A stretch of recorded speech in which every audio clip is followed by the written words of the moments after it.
All right, guys, so I started doing Uber Eats to make extra income to pay off my credit card debts. I really need to get them paid off, and I feel this is a good side job that I can do. The negative is my car is a car that needs premium gas or plus, and it does not get great gas mileage. I drive a Denali. Enough said. I would like to invest in a smaller car later if I can. On to my errors. When I first started Uber, I remember that when you got a ride, it would not give the detail down to the specific of where you're going. You see the name of where you're picking it up and a general area of where it's being dropped off. And then you have the little arrow of where you are. Not paying attention to which direction my arrow is going, I have made the mistake of accepting it because the money seemed okay, but realized that I technically needed to turn around and go in the opposite direction, and I was not even going to be heading in that direction. Or there's been a time I've been on the interstate, and you do not have a way to turn around until exits later. And because I was so afraid to cancel orders at the time, I would just go ahead and go take that freaking order. And in the end, you just feel, I need to remember to never do this crap again. And I've actually made that mistake in not paying attention which direction I'm going versus where the order is. But my kids have really honed in and helped me with realizing, Mom, that's not going our way. We need to really focus. And so now I know if it's where I'm going or if it's not where I'm going. 2, paying attention. And this is hard because we don't work for these restaurants, so we don't know what time they close.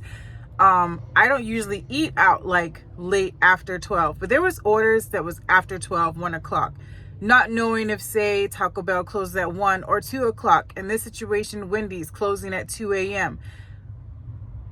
You get to the restaurant 30 minutes before, but Wendy's literally has you sit in the drive-thru the entire time. They are inching car one by one, and each car waits at least 10 minutes.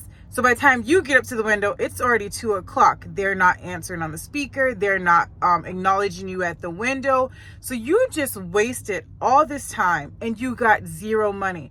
Now, I did learn that I needed to get in contact with customer support, let them know, look, this restaurant, because you would tell the customer, I communicate with them and say, hey, the store is closed. Could you please cancel? But a lot of these fools do not cancel the order. So then you would be sitting there stuck.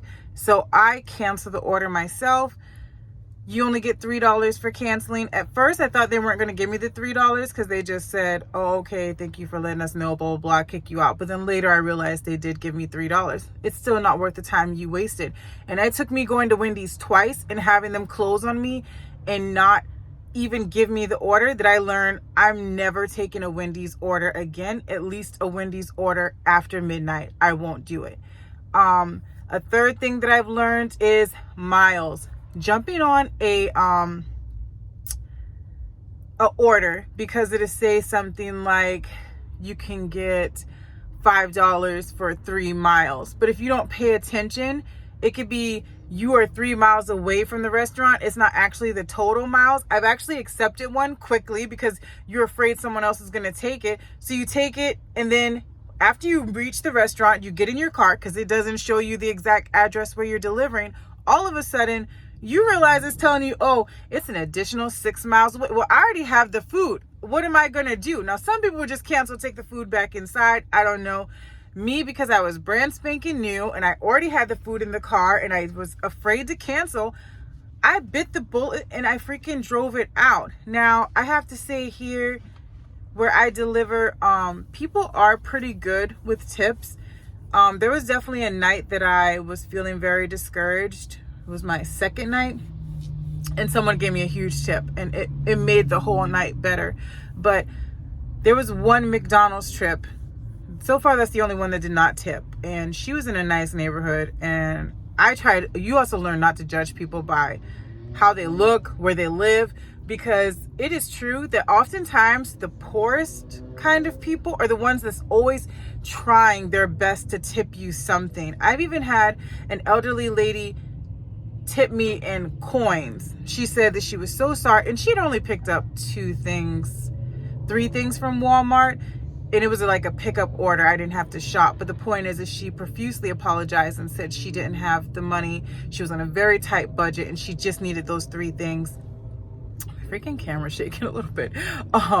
So I just smiled, and I actually did not feel bad about that. I understood not everybody can tip, not everybody can afford it, and she probably doesn't have she's the elderly lady, she probably can't drive, doesn't have a car, all these things. Sometimes you realize you are doing a semi-good Samaritan job, even though you can't always be taking orders like that. I'm just saying it's not always about the tip, that sometimes just knowing that you help someone out is going to make you feel really good. And I feel in my situation, whenever something like that took place, I always got an order later where someone tipped me extremely well.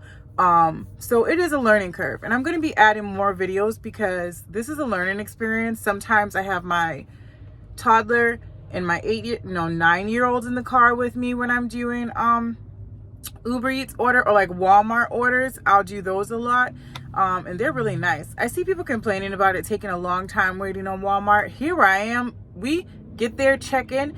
I've always gotten groceries in less than 5 minutes. I've never waited, and watch something happens after I say this, but I've never waited more than 5 minutes for someone to bring me groceries.